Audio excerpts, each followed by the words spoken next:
नमो आयरियाणं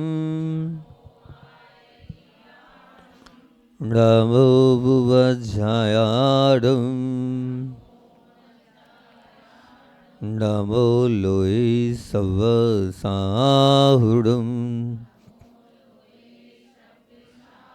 नमो अरिहंताणं नमो सिद्धाणं नमो आयरियाणं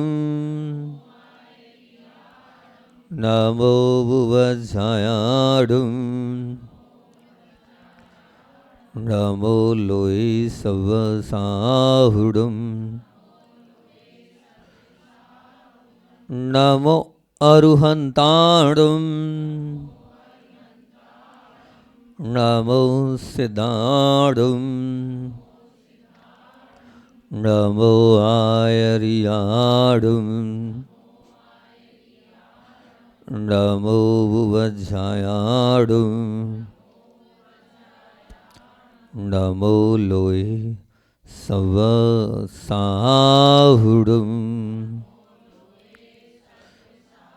बोलिए देवादिदेव 1008 बोल रहे श्री आदिनाथ भगवान की जय।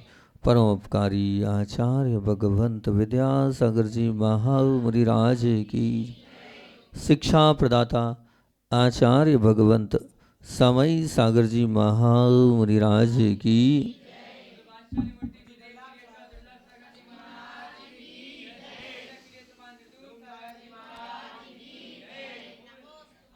जीवन को अच्छा बनाने की प्रक्रिया चल रही है, जीवन में कुछ पाने की प्रक्रिया चल रही है, जीवन को उत्कृष्टता की ओर ले जाने की बात चल रही है। और उस उत्कृष्टता में बहुत सारे अच्छे अच्छे प्रवचन, गुड फैमिली, फिर उसके बाद और काय पे प्रवचन हुआ था, बामोरा वाले कोई नहीं है, हैं कोई है? गुड फैमिली पर हुआ था। और अभी काय पे चल रहा है? गुड नेचर पर बात चल रही है। गुड नेचर अगर वास्तविकता में हमारा हो गया तो सही में हम सबको अपना भी बना सकते हैं, हम सबके भी बन सकते हैं। उस गुड नेचर का मंगलाचरण अपन ने किया है कि गुड का जी बोल रहा है जेंटल स्पीच, अर्थात नम्र वाणी चाहिए, कठोर वाणी नहीं चाहिए। कैसी चाहिए? नम्र वाणी चाहिए। डिम्पल भैया, गुड नेचर के लिए कठोर वाणी नहीं चाहिए। ओ कह रहा है ओपन माइंड चाहिए, खुला मन चाहिए, एकदम खुला मन से तात्पर्य ये कि हमारे मन में कोई भी उलझन नहीं होना चाहिए, हमारे मन में किसी प्रकार की कोई एक मानसिकता नहीं होनी चाहिए। और उसके लिए मैंने कल बोला था 3 प्रकार के मन बताए थे। कौन कौन से 3? कदाग्रह, पूर्वाग्रह और हटाग्रह। इन तीनों की व्याख्या करी थी। ना कदाग्रह चाहिए, ना पूर्वाग्रह चाहिए, ना हटाग्रह चाहिए। और कल ऑप्टोमिस्टिक थॉट्स, आशावादी विचार की बात करी थी। हमारे जीवन को अच्छा बना तो आशावादी विचार चाहिए। और उस आशावादी विचार में बहुत सारी बातें रखी थी। डीप कंप्रेशन, गुड का डी बोल रहा है क्या चाहिए? गहरा स्नेह प्यार चाहिए। और एन कह रहा नो अग्रेशन, थोड़ी बहुत भी आक्रामकता नहीं चाहिए। और ए कह रहा है, क्या बोल रहा है? एडिक्यूट अंडरस्टैंडिंग, अर्थात पर्याप्त समझ चाहिए। गुड नेचर का ए कह रहा है क्या चाहिए हमें? पर्याप्त समझ चाहिए। टी कह रहा है नेचर का ट्रांसपेरेंट बिहेवियर, अर्थात कैसा बिहेवियर चाहिए? बहुत अच्छे से तैयार किया इस प्रवचन को, पारदर्शक आचरण चाहिए। सबके विश्वास पात्र होंगे तभी गुड नेचर होगा आपका। यू कह रहा है अनलिमिटेड पेशेंस, अमर्यादित धैर्य चाहिए। और आर कह रहा है राइट एंगल, आपकी दौड़ सही दिशा और सही दृष्टिकोण में होनी चाहिए। और ई कह रहा है, ई के लिए बनाया है हमने, क्या बनाया था? एक्सपेक्टेशन लेस, अपेक्षाओं से रहित अपने जीवन को आपको बनाना है, ये निश्चित मान के चलना। और कल आप लोगों के बीच में ऑप्टोमिस्टिक थॉट्स की बात मैंने करी थी। मतलब क्या, ये इंग्लिश इसलिए आजकल प्रारंभ कर दी क्योंकि आजकल के बच्चे जो हैं हिंदी कम समझते हैं। बच्चे बैठते नहीं प्रवचन, महाराज जी आप तो वही तो उसको अंग्रेजी के वही बात वही है, लेकिन थोड़ी बहुत अंग्रेजी दे देते तो नए नए बच्चे प्रवचन सुनने बैठ जाते हैं, है ना। नहीं तो अंजलि को फिर ऊपर से जाएगा, इसलिए अंजलि के कारण जो है अंग्रेजी के ऑप्टोमिस्टिक थॉट्स, आशावादी विचार चाहिए। कल अपन ने इस पर बहुत अच्छे से चर्चा करी थी। और ये आप लोगों के बीच में बताया था कि शाम को सूर्य का सूर्यास्त हो जाने के बाद सूर्य प्रकाश को पुनर्जीवित करना बहुत मुश्किल है। पर बादल छा जाते हैं और उसके बाद एक अंधकार तो है, लेकिन उस अंधकार हट भी सकता है कब? जब बादल हट जाते हैं। तो सूर्य प्रकाश को पुनः जीवित भी किया जा सकता है। जो नहीं हो सकता है कोई बात नहीं, जो असंभव है कोई बात नहीं, वो तो झूठा है, लेकिन जो हो सकता है उसमें तो हमें प्रयास करना ही चाहिए। और हम चाहे जो कर सकते हैं। तो कल अपन ने बहुत सारी बातें करी थी और उसमें ये कहा था कि आपकी आशा क्या होनी चाहिए। कोई है कल वाला? कोई एक सब लोग आजकल तो यहाँ रोज़ नए आते हैं और चले जाते हैं, पुराना कोई रहता ही नहीं है। कल ये बात करी थी, आपके जीवन में आशा ये होनी चाहिए, सल्लेखना वर्ण करना है, ठीक है ना। कल ये वाली चर्चा करी थी कि क्या करना है, मुनि बनना है। ये आपके अंदर आशा होनी चाहिए कि मुझे करना है, क्योंकि गाड़ी में जो स्थान पेट्रोल का होता है, शरीर में जो स्थान प्राणवायु का होता है, और बाजार में जो स्थान ग्राहक का होता है, वही स्थान जीवन में आशा का होता है। अगर आपने आशा रखी तो निश्चित आपका समाधि मरण भी होगा और आपका मुनित्वपना भी आपको निश्चित आएगा। मैंने अपने बचपन से जुड़े दो आपको कल बताए थे कैसे हम मुनि, एक छोटी सी आशा से मुनिपने को हमने धारण कर लिया। तो ये वाली बात आशावादी विचार पर आपसे करी थी। और एक और उदाहरण दिया था कि 100 फीट रस्सी भी है और कुआं 70 फीट 80 फीट का है, लेकिन अगर थोड़ी बहुत रस्सी आपके हाथ में तो आशा है वो बाल्टी वापस आ सकती है। इसी प्रकार निश्चित मान के चलना, अगर हम अपने जीवन को आशा के साथ रखेंगे तो बहुत अच्छी बात है। और आज बात है डीप कंप्रेशन, अर्थात गहरा प्यार चाहिए। लेकिन पहले गहरा प्यार के पहले मैं अपनी बात रख दूं, मन नहीं था प्रवचन करने का। आज आचार्य श्री की याद आने लगी। हम आचार्य श्री से कहते थे आचार्य श्री आज नहीं, आज रहने दो। नहीं समझो, आए हैं बहुत सारे लोग, इतनी दूर से आए हैं, कुछ सुनने आए हैं, किसी का भला हो जाए। हमने भी सोचा ठीक है, वो गुरु जी की अब याद आ गई हमें बात कि आज हमारी पहली बार इच्छा नहीं थी प्रवचन करने की, और आप लोगों की भक्ति को देखकर, आप लोगों की आस्था को देखकर कि आप सब लोग आए तो मन बन गया प्रवचन करने का। शारीरिक स्थिति में तो मन नहीं था, लेकिन मानसिक स्थिति से, पठारी वालों के पुण्य से हमने ये मन बना लिया। तो आप लोग आए, बहुत अच्छी बात है। सबसे पहले आप लोगों को ये तो पता ही होगा कि यहाँ पर एक छोटे से इस स्थान में भी आचार्य भगवंत के आशीर्वाद से और विनय भैया के तत्वाधान में एक बहुत अच्छा मांगलिक कार्य होने जाने वाला है। वो क्या है? पंच कल्याणक महामहोत्सव। बहुत से लोगों के अंदर ये एक वो है कि क्या जरूरत थी, अभी तो पंच कल्याणक हुआ था, वहाँ प्रतिष्ठा करा लेते, यहाँ हो जाता, वहाँ हो जाता, क्यों ऐसा किया। तो आपको बताएं, आप बहुत पुण्यशाली जीव हो, आप लोग पठारी वाले बहुत पुण्यशाली जीव हो। इसलिए पुण्यशाली जीव हो क्योंकि आपके इस कस्बे में, इस एरिया में पत्थर निकल रहा है, पाषाण निकल रहा है। उस पाषाण से पूरे देश में हजारों भगवान यहाँ से बन के जा चुके हैं, और यहाँ के भगवान अतिशयकारी बनते हैं। निश्चित ये मान के चलना, आपके सबसे पहले भगवान जो भी हाल विराजमान है यहाँ पर, सबसे पहले भगवान बने थे। और सबसे पहले भगवान बनकर जो है किन्हीं के निमित्त से, जिनके भगवान थे उन्हीं के निमित्त से यहाँ पर मंदिर बना, वो आज नहीं रहे। दिलीप भैया विदिशा वाले, उन्हीं को पूरा सब कुछ संभालना था। तो यहाँ इस संस्था का उद्देश्य, इसका कोई मालिक नहीं है। नहीं तो आप समझो कि डिम्पल भैया की है, तो ना डिम्पल भैया की है, ना मनोज भैया की है, और ना हमारी है। सभी लोगों ने मिलकर, जो जो यहाँ से मंदिर बन के गए, उन लोगों ने मिलकर इस संस्था को खड़ा किया है। और संस्था का उद्देश्य क्या है? इस संस्था का उद्देश्य सिर्फ इतना है कि जो प्रतिमाएं देश में जा रही है, वो प्रतिमाएं नापतोल से हो। वो प्रतिमाएं कैसी बने? नाप से बने। क्योंकि जयपुर में पूरा व्यापार हो गया है, उस व्यापार के कारण वहाँ जो प्रतिमाएं बन रही है, वो प्रतिमाएं बन तो रही है, एक तो 4 नाप होते हैं सिर्फ उसके, तो उस 40 नाप वहाँ नहीं होते हैं, पहली चीज़।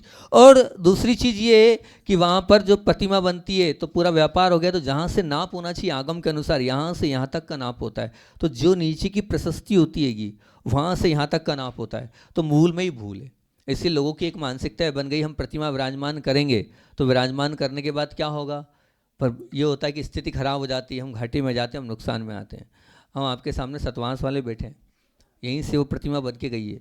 सतवांश का मंदिर आप देख के आना, बहुत मेहनत से उस मंदिर को तैयार किया था। आज क्षेत्र जैसा बन गया। दीपक भैया बैठे हैं, रोज की गाड़ियाँ आती है, रोज की गाड़ियाँ वहाँ जाती है। अगर उस इंदौर किसी को जाना है तो उसी तरफ से होके सब जाते हैं। किस तरफ से होके जाते हैं? कि हमें सतवांश के उन भगवान के दर्शन करना है। यहीं से वो भगवान बन के वो गए थे, तो वो सब जगह से दूर दूर से लोग आते हैं।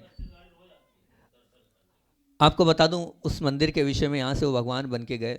पाटनी जी का उसमें बहुत सहयोग था। पाटनी जी मेरे पास दर्शन करने निमावर आए। मैं बहुत कम बोलता था उस वक्त। पाटनी जी से मैंने इतना बोला, पाटनी जी आपको दर्शन करने जाना है, आपकी बहुत बड़ी धनराशि लगी है। दीपक जी बैठे हैं सामने। तो उन्होंने कहा महाराज जी मेरी अभी हाल जो है हेलीकॉप्टर आ गया है और फिर मैं थोड़ा सा भी लेट हो गया तो मैं नहीं जा पाऊँगा, अगली बार देख लूँगा। तो मैंने कहा देख लो, अगली बार का क्या भरोसा, हम यहाँ नहीं रहे और आप आ पाए नहीं आ पाए, हम चाहते हैं आप वहाँ के एक बार दर्शन करके आओ। तो पाटनी जी स्वयं जब उनको ऐसा पहली बोले, महाराज जी पहली बात तो आप बोलते नहीं और आज पहली बार तो बोल रहे हो, तो आपकी बात तो मैं कैसे टालूंगा, जो होगा सो देखूंगा, फास्ट जाऊंगा और फास्ट आऊँगा। पाटनी जी ने कहा, हमने कहा ठीक है।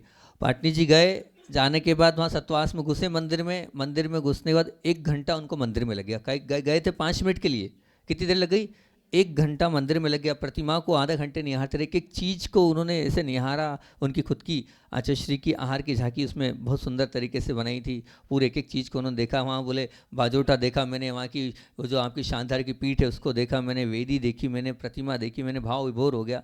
और मंदिर से बाहर निकलने के बाद आकर सबसे पहले उन्होंने ये पूछा कि इस मंदिर में कोई काम बाकी है क्या। तो इन सब लोगों ने बोले नहीं महाराज जी ने सब करा दिया, कोई काम बाकी नहीं है। बोले कोई काम बाकी नहीं है, फिर भी जो है मैंने इस मंदिर को गोद लिया, अभी 11 लाख का चेक फाड़ रहा हूँ, जब जितने जिस वक्त चाहिए इस मंदिर के लिए हमेशा मैं तैयार हूँ। ये हमने पाटनी परिवार ने इस मंदिर को गोद लिया है।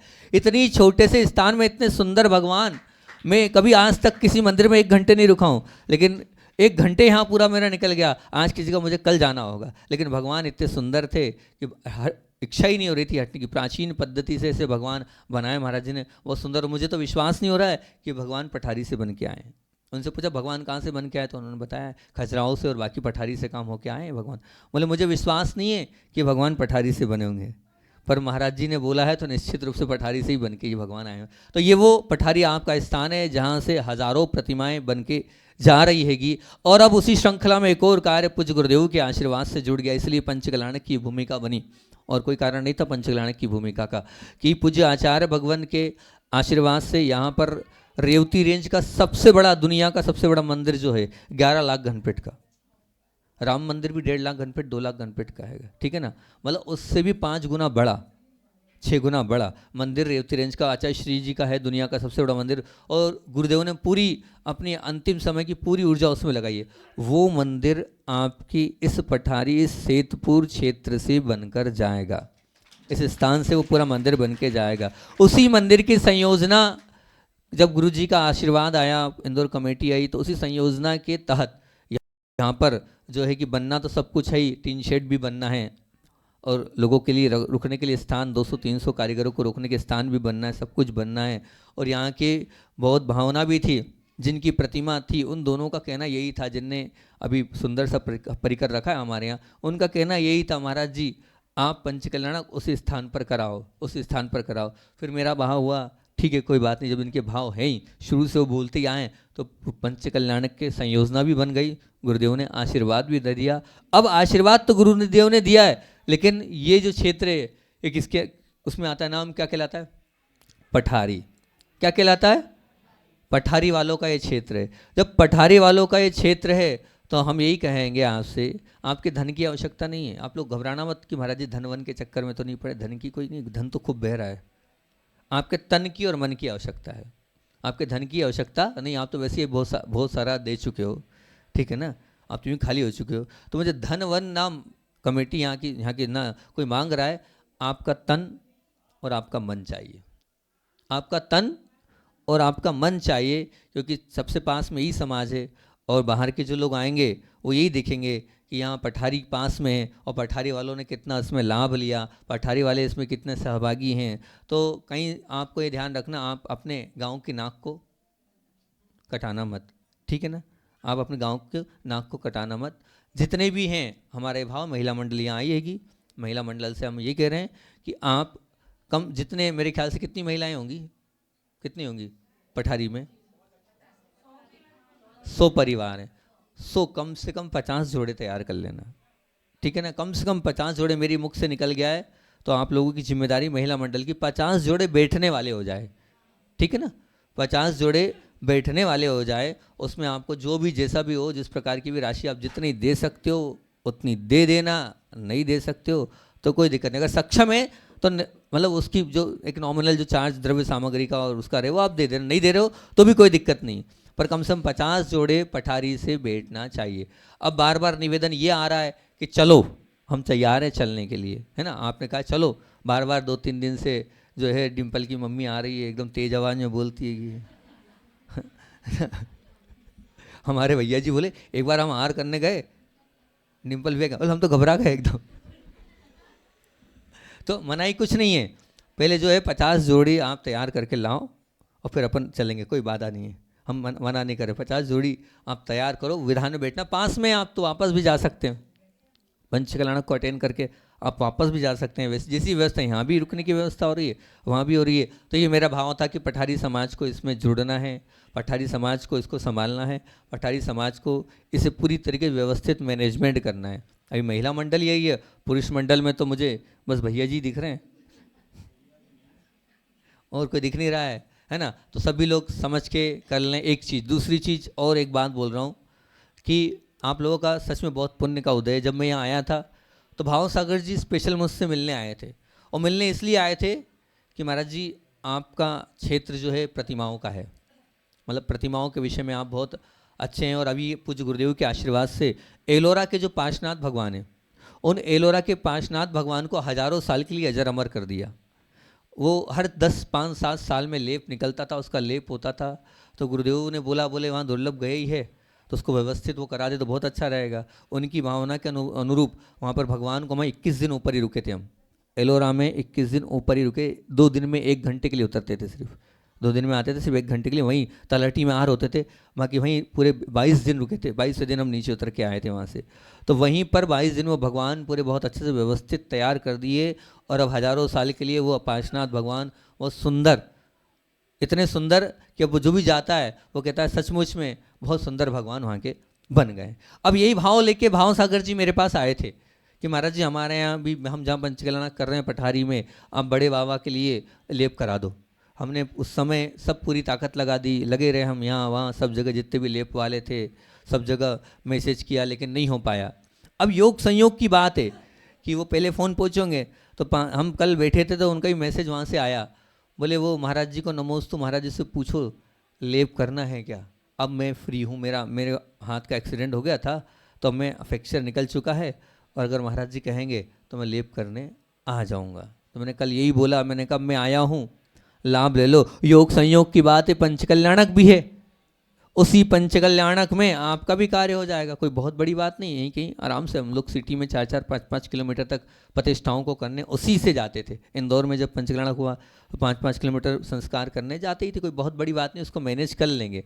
अगर आप लोगों की भावना हो कि हाँ बड़े बाबा को अजर अमर करना है और उसका लेप करना है, उसको व्यवस्थित करना है, तो आप लोग अभी भी चेत जाओ और पूज्य गुरुदेव के चरणों में जाओ, उनको निवेदन करो, उनसे आप कहो कि पहले नहीं हो पाया था, अब महाराज जी बाजू में ही हैं, वहीं पे पंचकल्याणक होना है, वहाँ से अगर आप आदेश ले आओगे और विनय भैया का निर्देशन ले लोगे तो ये वाला भी आपका बहुत बड़ा बड़े बाबा का कार्य हो जाएगा। अभी लगते लगते में हो जाएगा, अभी चल रहा है तो हो जाएगा, नहीं तो भविष्य में कब होगा क्या होगा। पहले कल फोटोज़ देखे थे मैंने कहा मैं देखूँ तो सही कैसे फ़ोटो है, तो फिर देखा पाँव भी बिल्कुल ऐसे हो रहे हैं, घुटने भी ऐसे हो रहे हैं। तो मैंने कहा हाँ ये निश्चित रूप से जीर्णोद्धार के लिए मांगे। और ध्यान रखना, नए भगवान बनाना अलग है, लेकिन बहुत पुण्यशाली जीव होता है जो ऐसे हजारों साल पुराने भगवान का जो जीर्णोद्धार करता है और जो हजारों साल के लिए अजर अमर कर देता है, वो बहुत पुण्यशाली जीव होता है। तो मेरा इंटरेस्ट उस सब्जेक्ट में और ज़्यादा है। तो हम यही पठारी वाले आए हैं, तो आप लोग चाहें तो आप लोगों के बीच में बात मैंने रख दिएगी, आप लोग समझ लें और निवेदन कर लें, अपने गुरुदेव के चरणों में जाकर व्यवस्थित रूप से आपका ये कार्य भी हो सकता है। ऐसे हमारे भाव हैंगे। और साथ ही साथ में आपको बताएं कि 3 प्रमुख कारण थे पंचकल्याणक करने के। पहला कारण तो ये था कि रेवती रेंज का काम होना है तो वही शेड में होना है, तो वही सब कुछ चल रहा है। दूसरा एक बहुत प्रमुख कारण था कि अभी एक पुस्तक निकलिएगी, वो जो पुस्तक निकलिएगी जिस पुस्तक में 54 हमारे बड़े बड़े प्राचीन क्षेत्रों पर श्वेतांबरों ने कहा ये दिगंबर नहीं श्वेतांबर है। कुंडलपुर के बड़े बाबा, चांदनपुर के महावीर भगवान, जहाजपुर के मुनीश्वर, ऐसे लगभग 53-54 स्थान है जिनको उन्होंने ये साबित कर दिया है ये क्या हैं, ये श्वेतांबर हैं। तो इस बात को लेकर जब शास्त्रीय परिषद जो है हमारे पास आया, हमने कहा समझते हैं, फिर वो अभय सागर जी पास गए, फिर आचार्य महाराज के पास गए, सब ने कहा कि महाराज जी इस विषय में बहुत अच्छा काम कर रहे हैं, और महाराज जी के पास जो नापतोल का है उन्होंने इस पर रिसर्च करिएगी, और रिसर्च करने के बाद जो वहाँ के 240 नाप से वहाँ पूरा बनता है, तो महाराज जी वो हमारे पास निवेदन करने आया, तो हमने कहा हमारे से कुछ थोड़ी होगा, आप गुरुदेव के पास जाओ। तो वो 2 तारीख तक पंचकल्याणक है।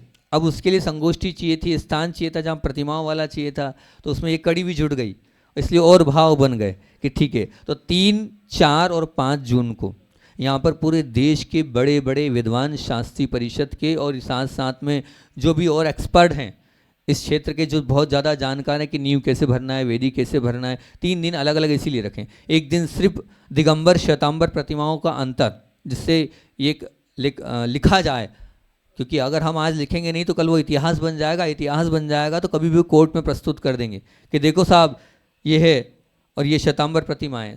तो इसीलिए उसमें हमने एक दिन उसके लिए रखा, एक दिन कैसे मंदिर बनना चाहिए, कैसी प्रतिमाएं बनना चाहिए उस पर रखा, और एक दिन सिर्फ किस प्रकार से जो है मंदिर की रूपरेखा किस हिसाब से, इस पर ऐसे 3 दिन की वो संगोष्ठी भी इसी तहत हमने वहाँ पर रखी है।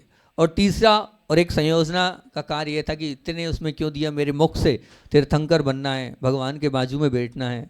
ये प्रवचन श्रृंखला चल रही थी कि हमें भगवान बनने की कला से आत्मसात करना है। तो जब बात चल रही थी तीर्थंकर बनना है, तो स्वाध्याय की बात चल रही थी, माँ जिनवाणी की बात चल रही, तो मेरे मुख से उस प्रवचन में ये निकल गया, योग संयोग की बात है कि सब पर तो बहुत सारी प्रतियोगिता हुई हैं, लेकिन माँ जिनवाणी पर आज तक कभी कोई प्रतियोगिता नहीं हुई। तो मैं ये चाहता हूँ कि स्वरचित भजन बने, माँ जिनवाणी स्तुति, और वो शुद्ध पंचमी को उसका प्रसारण और उसमें प्रतियोगिता होनी चाहिए। मेरे मुख से निकला, वहीं महापौर महोदय बैठे थे छत्तीसगढ़ दुर्ग के, उन्होंने कहा महाराज जी मुझे मौका मिलना चाहिए, उसका जो भी पारितोषिक होगा मैं दूंगा। वहीं ऋषभ भैया सीए बैठे थे प्रवचन में, उन्होंने कहा महाराज जी मेरी भावना है कि इसमें पारितोषिक मैं दूंगा। ऐसे लोग तैयार हो गए। तो एक संयोजना ये भी है कि 29 तारीख के दिन देश से, पूरे देश में से जो जिनवाणी माँ के ऊपर हजारों भजन बनेंगे, पास होंगे, उसकी पूरी टीम बन चुकी है, उसमें से सिर्फ 10 को सिलेक्ट किया जाएगा, 10 यहाँ पर प्रस्तुत करेंगे।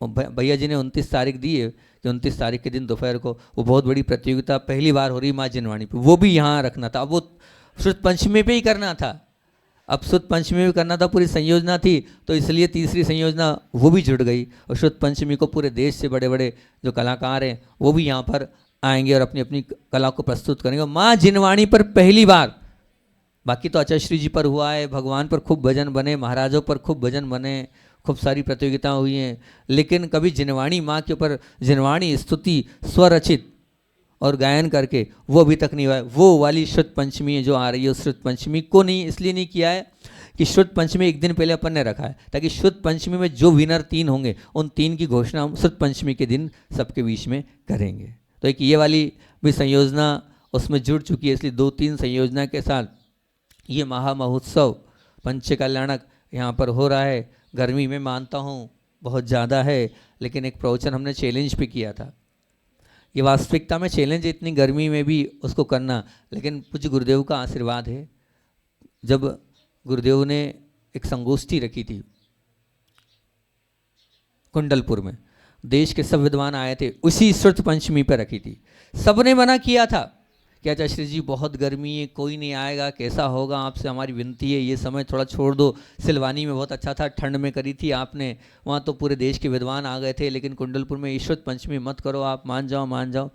आचार्य श्री जी ने कहा मेरे मुख से निकल गया ना, सब होगा और सब आएंगे। और वास्तविकता में आचार्य श्री की पूरे जीवन काल की संगोष्ठियाँ उठा के देख लेना, सबसे अच्छी संगोष्ठी कहाँ हुई थी, तो सबसे अच्छी संगोष्ठी वहीं पर हुई थी कुंडलपुर में। पूरे देश के विद्वान आए थे वहाँ, एक एक भर गर्मी में। तो ये मत समझना जिसकी श्रद्धा होगी, जिसकी आस्था होगी, जिसके अंदर अहोभाव होगा, वो अपने आप यहाँ इस क्षेत्र पर उस गर्मी में भी आएगा, और पुण्य होगा तो उस गर्मी में ठंडक भी अपने आप देवता लोग सेवा करते हैं। अगर आपकी भावना होगी तो देवता लोग निश्चित सेवा करेंगे। और अब जब पहले दिन आए थे, जब मौसम कुछ और था, फिर हम आए और धीरे धीरे कम होता गया। आज सच बता रहा हूँ, इतनी ठंड थी, इतनी ठंड थी सुबह की, एक एक जो है सुबह जो है, जब मैं यहाँ से वहाँ गया तो धूप में मैं हटा रहा था, मैं वहाँ गया था माइंस पर, तो खड़ा हो गया एक व्यक्ति मतलब मेरे सामने, मैंने उसको हटाया, मैंने हट जा भैया, फ्री की धूप आने दे। हमने अब फ्री की धूप आने दे, सामने से हट जा, धूप लेने की इच्छा हो रही थी। जब अपने आप सब सेवा होती है, सेवा अपने आप होगी। जब वहाँ गर्मी में पूज्य गुरुदेव ने इतना बड़ा किया था और उस महामहोत्सव में वहाँ इतना सब बड़े बड़े विद्वान आए थे, उसका एक संस्मरण याद आ गया। समय तो हो रहा है, मैं आपको बता रहा हूँ, संस्मरण तो प्रतिदिन गुरुदेव के सुनाता हूँ। उस दिन का एक संस्मरण पूज्य गुरुदेव का सुना रहा हूँ कि आपके यहाँ तो चतुर्मास हुआ है, निर्दोष सागर जी, निर्लोभ सागर जी, है ना, वो भैया ब्रह्मचारी पवन जी और कमल जी, वो भी थे उस तक ब्रह्मचर्य अवस्था में। उन्हीं ने उस पुस्तक को संयोजना बनाई थी संगोष्ठी की। बता रहा हूँ, आचार्य भगवान के पास विद्वान लोग बैठे थे और उन्होंने एक ही बात बोली, आचार्य जी सचमुच में आपका बड़ा अतिशय है। विद्वानों ने कहा, हम मना कर रहे थे संगोष्ठी मत रखो इतनी गर्मी में, फिर भी आपने अपनी अंदर की आत्मशक्ति से यहाँ पर वो रखी, और हम ये मानते कि बहुत ज़्यादा यहाँ पर आए इतने विद्वान, सच में बहुत अच्छा है। तो वहीं जो कलकत्ता के थे आपके पाटनी जी, शायद जो जैन गजट के संपादक थे, उन्होंने एक निवेदन किया पूज्य गुरुदेव से। पूज्य गुरुदेव से निवेदन किया कि आचार्य श्री जी सच में हैं तो आप अतिशयकारी, आपने हम लोगों को बहुत प्रश्नों का जवाब दिया पूरे 3 दिन में, एक भी प्रश्न छोड़ा नहीं। हमारी इतनी सारी शंकाएं थी, इतनी सारी अंदर की बातें थी, आपने सब बातों को सुलझा दिया, सबको संतुष्ट कर दिया। एक अंतिम प्रश्न आपसे पूछ रहा हूँ।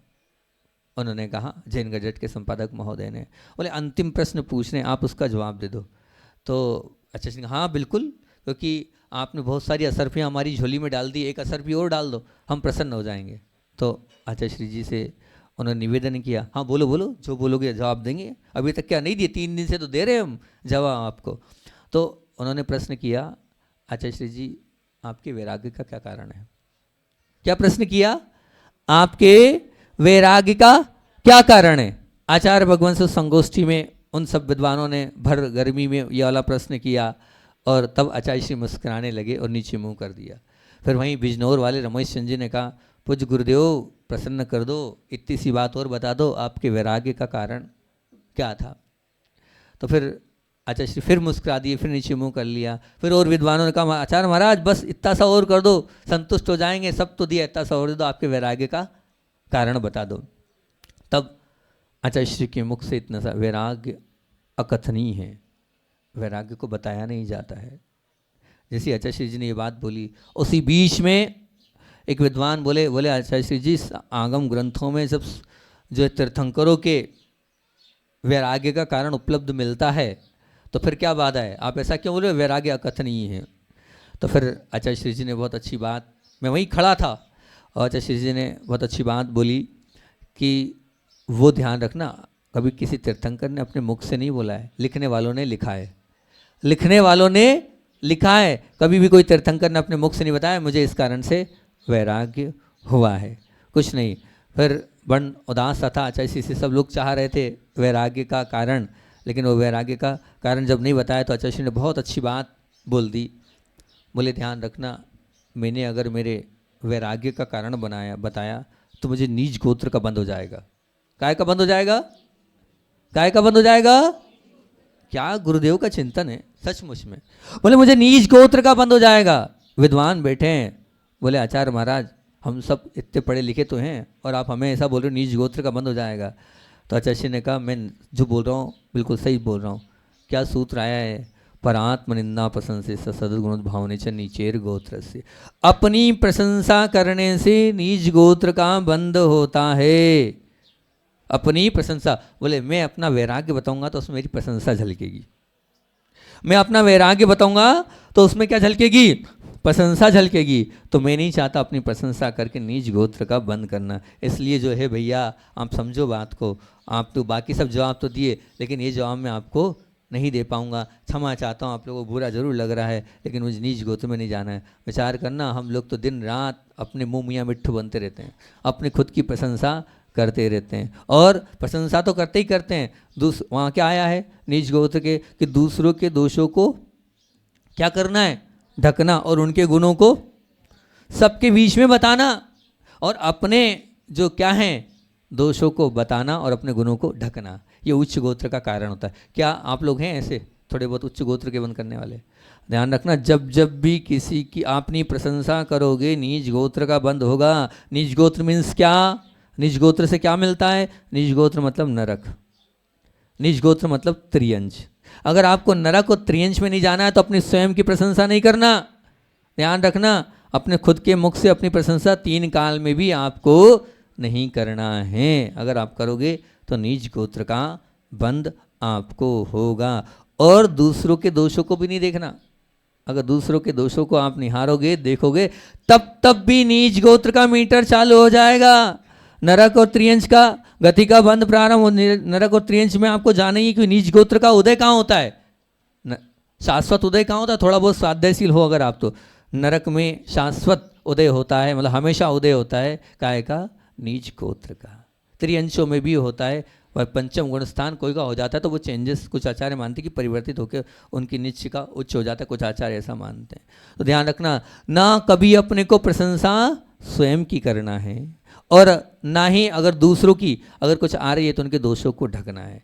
बात आचार्य भगवान ने उस सूत्र को बोला, सबके विद्वानों के मुंह जो है वो बंद हो गए, कोई बोल ही नहीं पाया उनके सामने। कहाँ बोल पाएगा, जब इतनी बड़ी बात पूज्य आचार्य गुरुदेव ने बोल दिए और शास्त्रोक्त बात बोल रहे हैं तो कोई कुछ बोल पाएगा, सबके नीचे मुख हो गए। फिर उसी वक्त चर्चा चलते चलते एक और बात आ गई कि आचार्य श्री जी, एक बहुत अच्छा श्लोक चल रहा है, पुराना श्लोक है, आचार्य कुंद कुंद का श्लोक है। वो श्लोक आता है, मंगलम भगवान वीरो मंगलम गौतमो गणि मंगलम कुंद कुंदार्यो जैन धर्मोस्तु।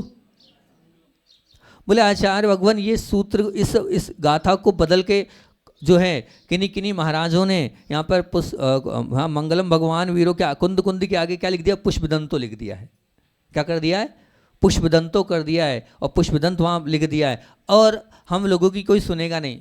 आचार्य श्री जी, हमारा निवेदन है, आप बोलोगे, आज अभी जितने विद्वान यहाँ इकट्ठे हुए आज तक किसी संगोष्ठी में इकट्ठे नहीं हुए और हम चाहते हैं कि आपके मुख से इस विषय में आप बोलना चाहिए कि कुंद कुंद भगवान का नाम हटा दिया गया है और ऐसा हो गया, आप बोलो।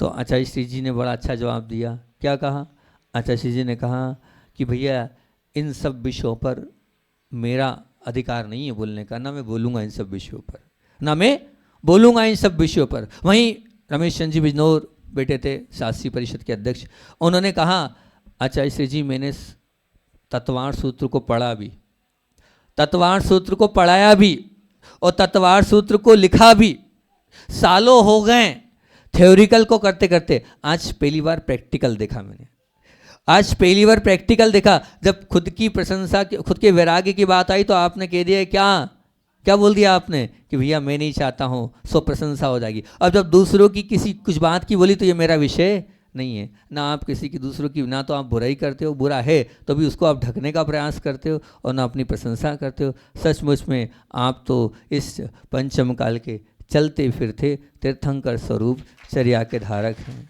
ऐसा पूज्य गुरुदेव की वो बात उस संगोष्ठी से हमें याद आ गई, वो बात आप लोगों के बीच में यहाँ रख दी। संस्मरण तो प्रतिदिन सुनाते ही हैं, तो संस्मरण में भी हमारा काम हो गया, संस्मरण भी हो गया, दूसरा संस्मरण लेके बैठे थे और उसको तो कल सुना देंगे। तो मुख्य बात आज बात तो डीप कंप्रेशन पे करनी थी, गहरा प्यार चाहिए उस पर करनी थी, लेकिन आप लोगों के कारण विषय ही हमारा पूरा प्रवचन का बदल गया है।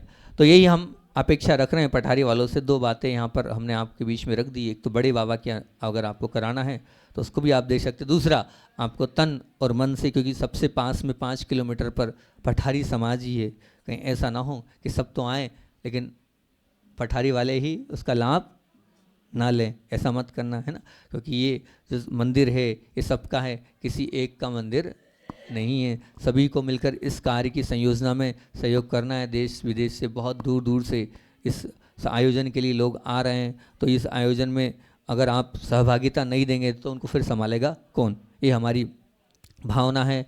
और समय अपना हो रहा है, इतना ही रखते हैं। अब डीप कंप्रेशन की बात, गहरा स्नेह चाहिए, गहरा प्यार चाहिए। काय के लिए चाहिए, प्रवचन श्रृंखला काय की चल रही है, गुड नेचर, और गुड नेचर का डी कह रहा है डीप कंप्रेशन, यानी गहरा प्यार चाहिए। उस गहरे प्यार की चर्चा अपन कल करेंगे। इतना ही रखते बोलिए आचार्य विद्यासागर जी महामुनि राज की जय। चलिए, बोधि समाधि परिणाम शुद्धि आत्मोपलब्धि शिव शोक के सिद्धि चिंता बड़ी चिंतित वसदान बंदमान ममास्तु देवी।